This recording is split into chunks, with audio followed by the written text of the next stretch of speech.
Penasihat hukum kasus kurangi kadar emas keberatan dengan tuntutan tindak pidana 5 bulan penjara oleh Jaksa Penuntut Umum atau JPU terhadap Sunardi. Karena menurutnya fakta di dalam persidangan kliennya tersebut tidak bersalah. Pembacaan tuntutan tersebut dilaksanakan di Ruang Chandra, Pengadilan Negeri Banda Aceh pada Senin 13 Desember 2021. JPU mengatakan Sunardi telah melakukan tindak pidana perlindungan konsumen sebagaimana telah diatur dan diancam pidana dalam pasal 62 ayat 1 JO, pasal 8 ayat 1 huruf F, Undang-Undang Republik Indonesia nomor 8 tahun 1999 tentang perlindungan konsumen. Usai pembacaan tuntutan, JPU mengatakan ada faktor yang memberatkan hukuman tersebut, namun penasihat hukum Sunardi membantah argumennya. Undang-Undang Perlindungan Konsumen ya, Undang-Undang nomor 8 tahun 1999 ya.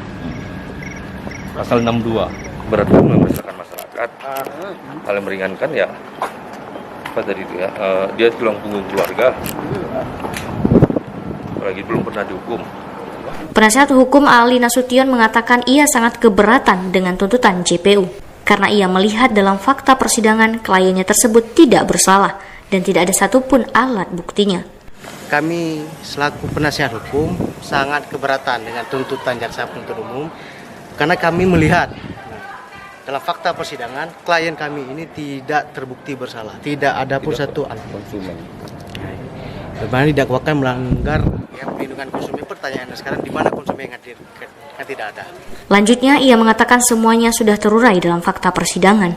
Mulai dari saksi-saksi yang dihadirkan, bukti-bukti surat yang dilampirkan, dan juga saksi ahli pidana.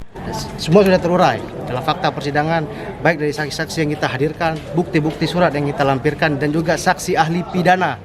Nah, saksi ahli pidana, kalau saksi ahli mereka terserahlah, kita nggak tahu apakah ahli pidana atau analisa, terserahlah. Tapi dari saksi ahli kami menjelaskan ini murni bukan tindak pidana.